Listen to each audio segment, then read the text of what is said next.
All right, good morning, Acadiana. Dave Schultz on 25th edition of the Schultzycast, Acadiana sports show. Sorry that I'm dressed like this, but heading off to Lake Chuck to help out with a high school softball, and no time to go to Orange Theory, so I just finished lifting, if that's what you want to call it, and we're going to try and hop on the bike when we're done here.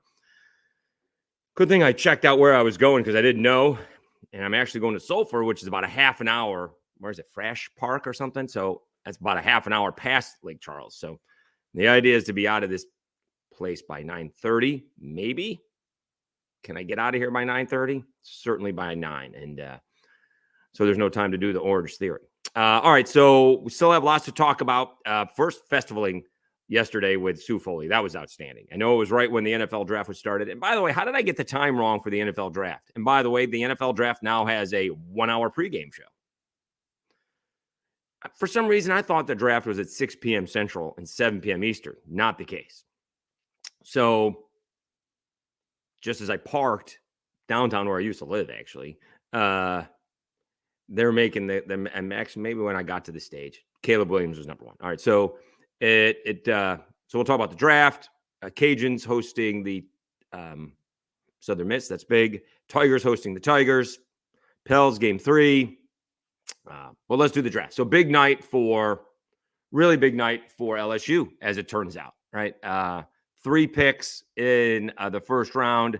Not one of them was a defensive back, which always seems to be the case with LSU, or an edge rusher or something like that. And they get Jaden Daniels, number 2. And I did look, by the way. So I had Jim Nagy on mid-November, Senior Bowl guy, executive director. So I had him on my show mid-November. And I wondered at that time, as Jaden Daniels had to be the clear favorite for the Heisman at that point, how is there such a big difference between Jaden Daniels, who's still like a late first-round pick, maybe mid-first-round pick, and Caleb Williams and Drake May? Because I didn't see it. I'm like, how are those two guys bet that much better than Jaden Daniels? Because Jaden Daniels is setting records. Please tell me. And he's like, I'm not sure that he did, but he said that there was. I couldn't see it. Now, I wanted Jaden Daniels for my Patriots, and we will find out, down the road if the Christmas Eve win over the Broncos was worth it. You're never going to know. So that's what I'd always love to know.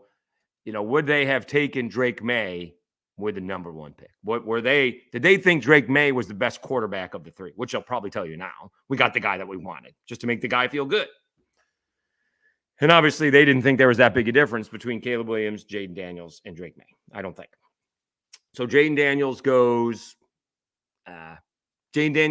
2, and then Malik Neighbors goes 6 to LSU, right out of Como, and Brian Thomas ended up at Jacksonville. Jacksonville actually traded down to get Brian Thomas at 23. I hadn't heard. Apparently, he's got a shoulder situation. So he's going to have surgery on a labrum. And they say he's going to be ready May, June, July, August. Okay. You got 3 months before camp. May, June, July. You only got 3 months before camp. So I'm not sure if that's the case. Shoulder surgery is usually a little bit more than that, but I could be wrong. So a big night for LSU. Huge night for LSU. And I guess they were giving Brian Kelly some grief. And how many shows can people watch, right? It was on ABC, ESPN. McAfee had one. The NFL Network had one. I don't think I taped the NFL Network, but Belichick and Saban were apparently great. So they're giving, I don't know what show they were giving Brian Kelly grief on, but, gymnastics championship, baseball championship, women's hoops championship. You're up, Brian Kelly. So he's like, I hear it every day. And then Saban, I think it was after Brock Bowers got selected before the Saints took it. He's like, the first 13 guys have been offense. I'm a defensive guy. It was time for me to get out, right? For the first time ever, the NFL draft did not have a defensive player in the first, in this case, first 14 players, but in the top 10. In fact, I think the record was 8. So now you get all the way down to the Saints pick, and they take the kid out of Oregon State, Fuga. All right, Talisi Fuga. All right, and from my understanding, it's a good pick. Okay, I'm not going to say I know a lot about him. A lot of people wanted Olu Fashanu, but he was taken by the Jets, who traded down. The Vikings traded up. The Vikings traded up one pick. Did they think that the Raiders were going to get J.J. McCarthy or the Broncos? Maybe they thought that. Almost thought it was going to land right in the Vikings' hands, but we'll get back to the rest of the draft. So the Saints get their guy. Bowers was taken right before the Saints picked him, but the Saints needed an offensive lineman, and he's a right tackle. They still probably need a left tackle. And if you're going to put Penning inside, you still need a left tackle. So do you get that? Are you able to get that today, tomorrow? There's still going to be a bunch of cuts, and you'll be able to find somebody. Just may not be somebody who's out there for, an extended period of time, meaning, more than a couple seasons. So I think the Saints did what they needed to do. And this draft was very chalky, right? That it kind of went a little different than not that different than people thought, right? Maybe the Chargers surprised and maybe the Titans surprised. Kevin Foote was like, J.C. Latham was like, in the teens and the 20s, and all of a sudden he's a top 10 pick, and he did. So maybe that was the first surprise. Or the Chargers surprised everybody by doing what they needed to do.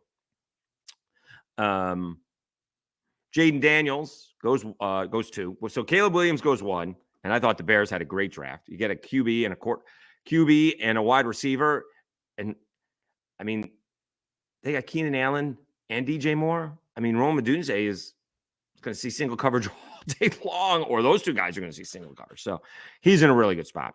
Jaden Daniels goes 2, Drake May goes 3, Marvin Harrison 4, and I guess Joe Alt 5. Although, did I see that the Chargers have that and they don't need that?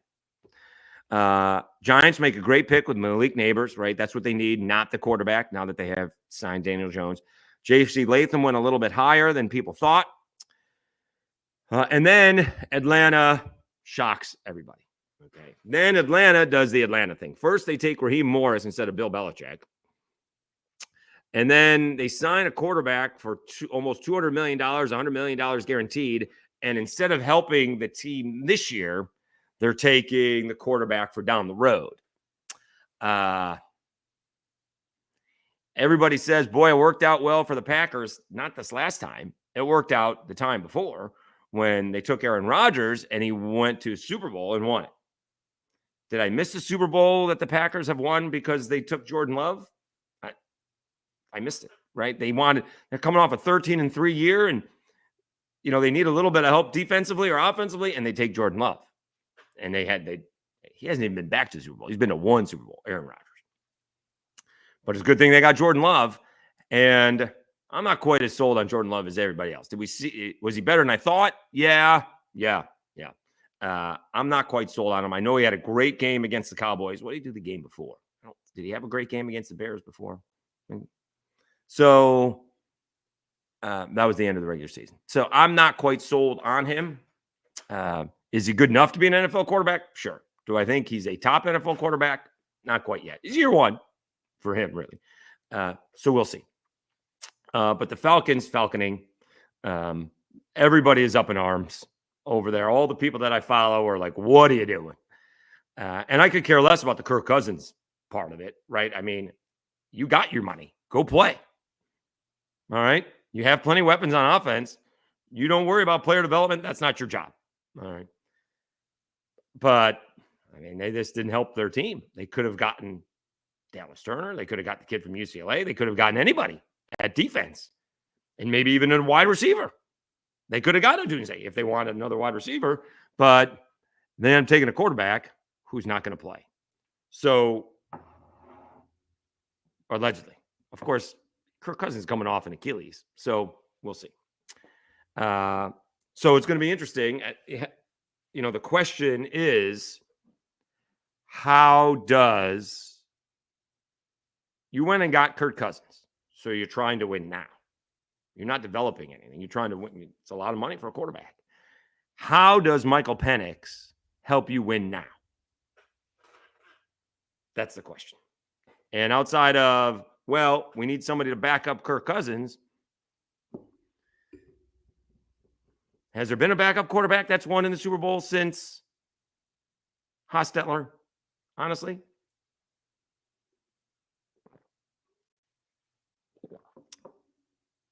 I don't know.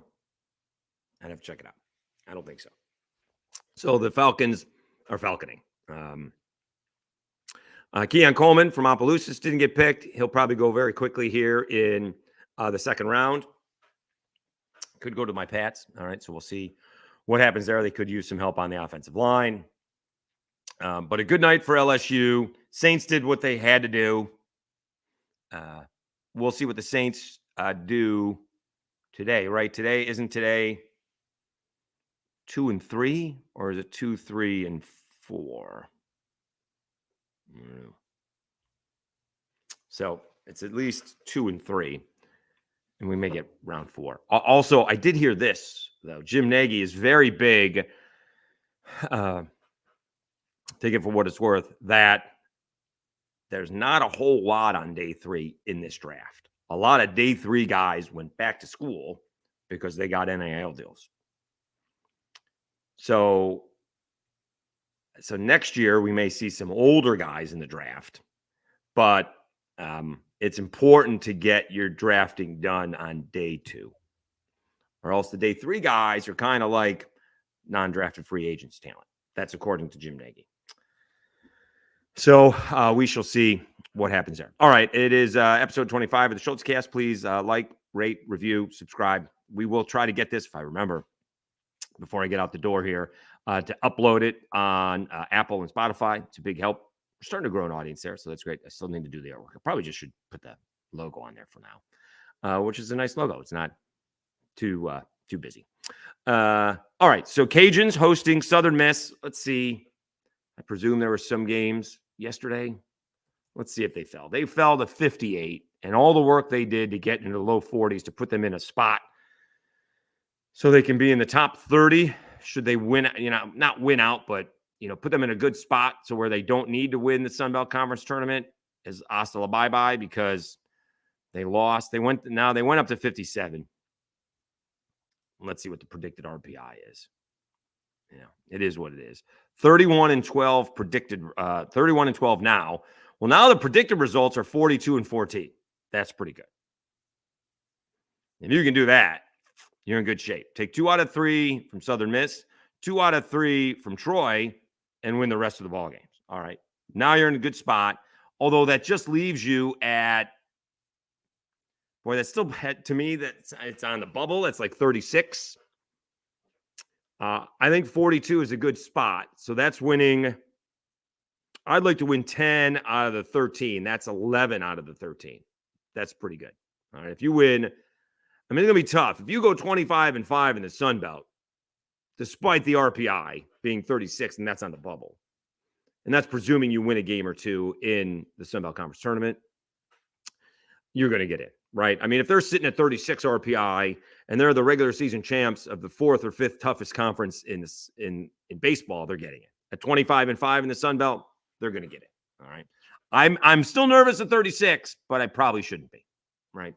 And again, you can see what the softball is and the baseball. One scheduled to win and one scheduled to host. A different way of doing it. Also, again, softball is a top 25 program, and baseball just got back into the top 25. A few weeks ago, probably going to fall out after their Houston Christian loss. We'll see if they take 2 out of 3 or sweep Southern Miss. Now they got to do that. They got to bounce back. They'll be in good shape. Meanwhile, LSU is getting Auburn, and again, these guys are so. I appreciate confidence, but Milam is like, no one's going to remember the losses when we're, in a regional and a super regional. There is confidence and there is cocky. Did they play especially well last week against Missouri? Right? I saw Missouri up 2-0, and the pitching shut them down after that. Also, the 2 runs that Missouri got was, that was bad LSU play. And then the left fielder from Missouri just gave it away. I mean, I guess I'm looking for more cliche. It's a nice soundbite. It's nice content, but no one's going to remember the losses when we're in the regional and hosting a super or playing in a super regional. Okay, we're still thinking that. I'm just worried about Auburn. If you don't beat Auburn, that's a problem. You got to take 2 out of 3 or sweep Auburn. Now, again, the difference, and I'm not sure that Deggs was specifically talking about LSU, but, he's talking about same thing, ACC, Pac-12, SEC, right? They can afford to lose midweek ball games and bounce back because they have the potential of doing that, right? I mean, LSU still has A&M. They're the number 1 ranked team in the nation at both RPI and in the rankings, and they still get Alabama on the road. Somehow, if you take 2 out of 3 from Texas and 2 out of 3 from Alabama, you're obviously it, right? I mean, where's LSU right now? They're in the top 40.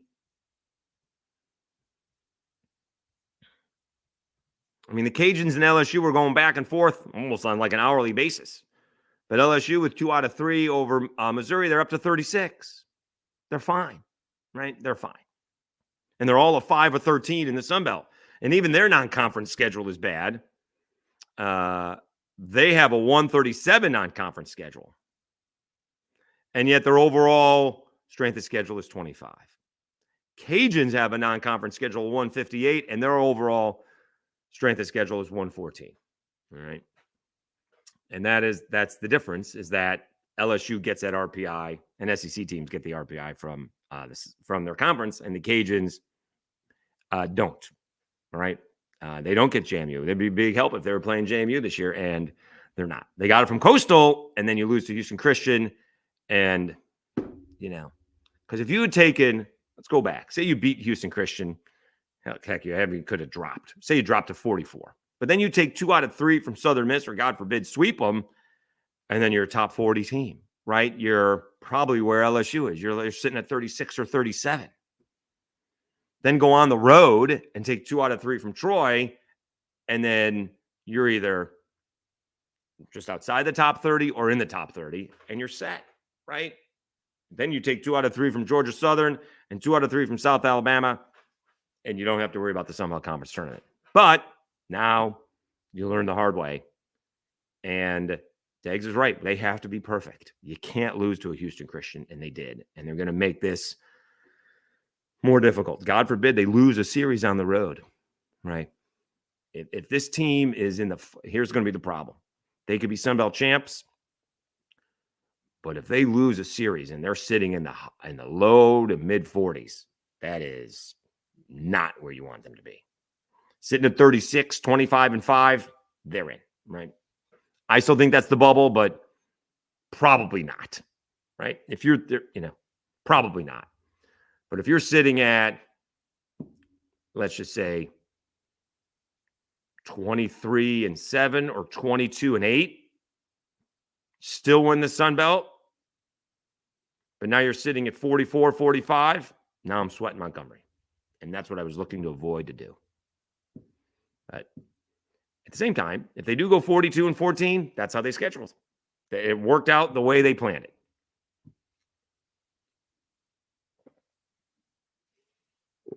All right, Dave Schultz. I was going to say Lockdown Sunbelt. By the way, we got, speaking of that, we did get Bryant Vincent on, head coach of ULM. So we're doing the around the horn, if you will, of the Sunbelt. Have I had 5 coaches on from the Sunbelt? I think I have. Will Hall, G.J. Kinney, Ricky Ronnie, Tim Beck, and Bryant Vincent. And we'll get we'll get the rest hopefully coming up. Des will try to get next week or the week after. That's pretty good. That's pretty good. I appreciate all the SIDs and the coaches that are helping out with that. I even had a thing where I had to reschedule Coach Vincent, and he was very accommodating. So that's great. And it was a good – actually, he gave me the thing. He's got a tough-ass team, and I should have used that in the thumbnail. But you want to talk about sign of the times. He said they brought in 34 transfers, I think. He thinks they're going to have over more than almost 30. He's going to have 60 new players. It's not half of the roster. It's 3/4 of the roster. Oh, man. It's going to be interesting watching ULM this year. Up close and from afar. All right, we got a few more minutes. We're going to try and get off by about do a half an hour, 7:25. All right, so let's see. Again, I need a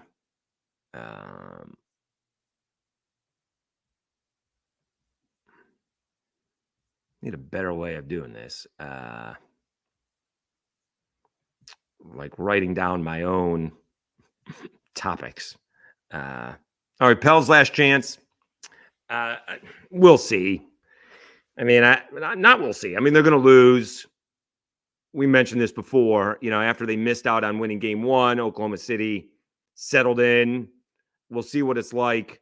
They did a good job of lowering concessions 50% and opening things. Was it gates are opening at noon or 12:30 tomorrow? What time is the game?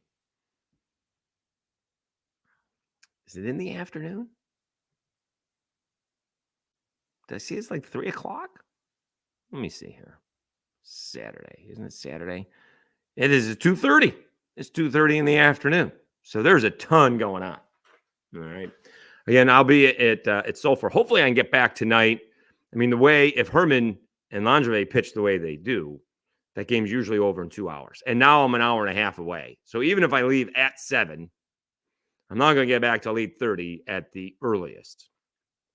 And how long it takes to get on the highway, and if I get lost, whatever. There may be a bourbon hunt tomorrow, but not today. And then on Saturday, I think there's only 2 ball games, but they play at 2 here against Southern Miss. So hopefully I can get back for that. And then you do have the spring game. And then, oh man, the voodoo. Okay. So I don't know anything about the AFL, but it just feels like it is a fly-by-night operation. And when they were coming to Lake Charles last year, my guy Lyndon Burton, my producer at 103.3 The GOAT, was all pumped up about it. They're coming, Dave. They're coming. I'm like, you're getting excited about someone playing next year? And go back. I still think it's on the Voodoo's page. They did a whole story of them in Lake Charles, and the mayor is there and the commissioner is there, and they're saying we're staying, we're here for the long term. And they played exactly 0 ball games. Now, whether the reports are right or not, I have no idea. But the team that's supposed to play Louisiana doesn't have a head coach or uniforms. I put the over-under at 3 games. The line changed to 2.5. We'll see. All right. They're supposed to play Saturday. I think it's at the St. and Blackham Coliseum. I mean, they're slapping together something in a week and a half. As far as the Cajuns are concerned, I hope the check, cleared. And why? This could be me. Because I remember watching like AFL championships back in the day, like 30 years ago, 35 years ago, in suites in Wichita, Kansas, I'm sure. And they're doing like championship games. But wasn't the AFL supposed to be like a winter league? It wasn't supposed to be a spring league. It was supposed to go inside in February, March, April, and, something indoors in the winter. Who's going to go inside for football in Lafayette in April? Like, this is the best weather of the year right now. You have a Cajuns game at 2. You have festival at 6, or it's festival all day.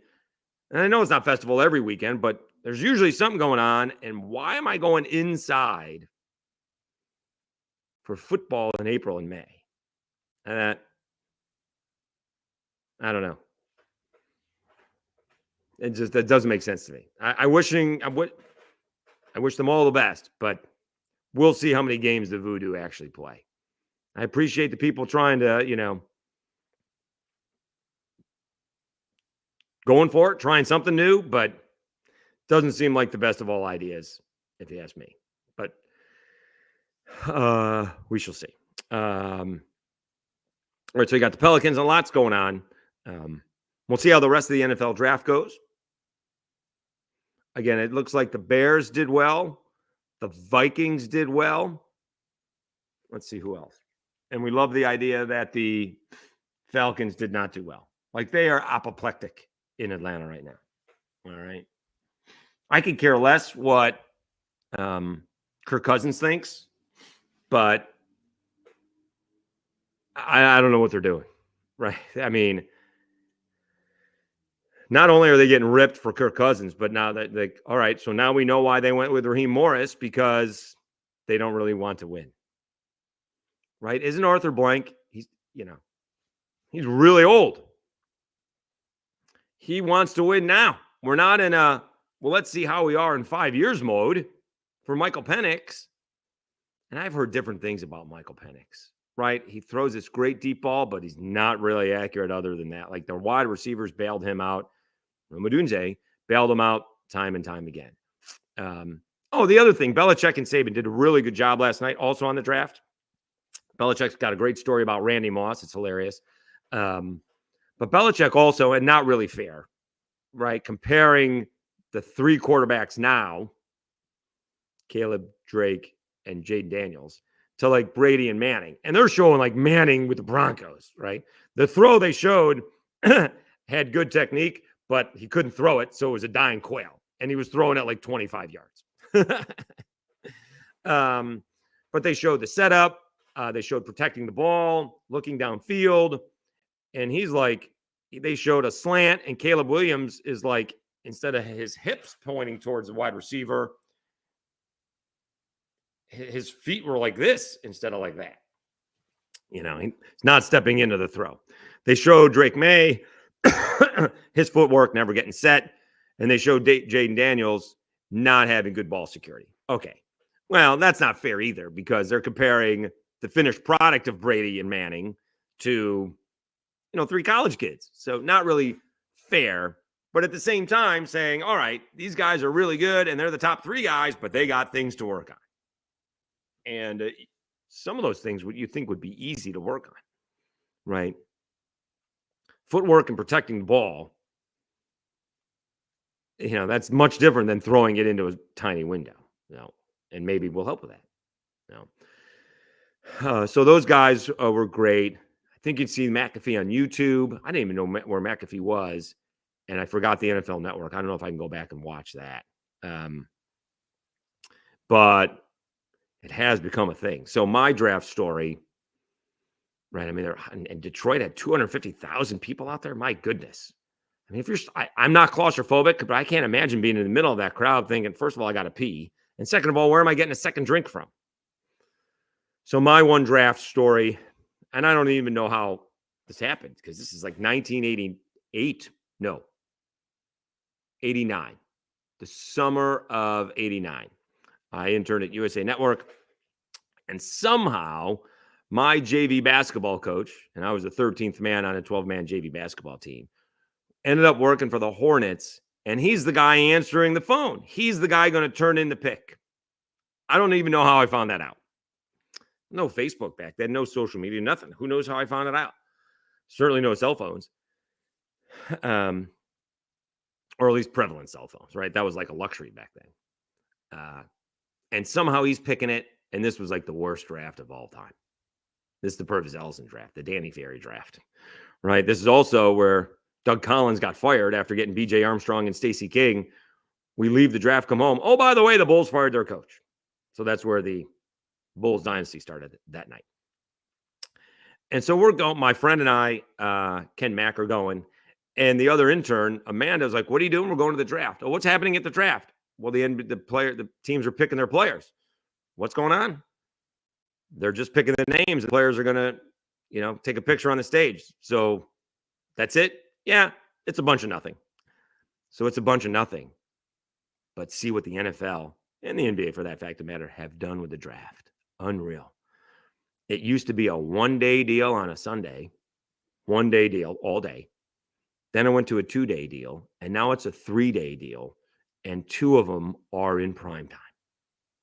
It's unreal what they have done with the draft. 250,000 people showing up just to hear names drawn from a hat, basically. It's really impressive. I don't think we're the fools because I think it's pretty cool. The whole green room, players with their fashion. Some are more interesting choices than others. But it is a thing, right? It's a thing. And I love the draft. For all the talk of all the trades, we got very little. Went very chalky. Saints got their tackle. Let's see what they do here in day 2 and see if they move up for more day 2 picks because the talent is not there on day 3. So that's important. We'll keep an eye on that. All right. So hopefully we're back from Sulphur for the end of game 1. Like I'm going to put my phone in Matt Deggs' face and not know what happened. Presume Jay Walker will be back. I'll be able to listen to the games probably on the app. Oh, no. Well, no. I'm sorry. No, it'll be on 96.5. So I'll be able to listen probably on the radio. So that'll be good. Because I'll be in the car, by the 3rd or 4th inning. So shortly I should be able to listen to it, right? 96.5 goes a long way. All right. Thanks very much for tuning in. See if I can get a bike ride in and enjoy the rest of the day. Go to festival. Check it out. I had a great time with Sue Foley. Oh, I didn't watching Sue Foley. I didn't meet her last night. So really appreciate it. Please subscribe to Schultzycast and Locked On Sunbelt. Almost at 1,200 subscribers with a Locked On Sunbelt. So appreciate all the support. Have a great weekend. And, we'll recap everything come Monday morning. Thanks again.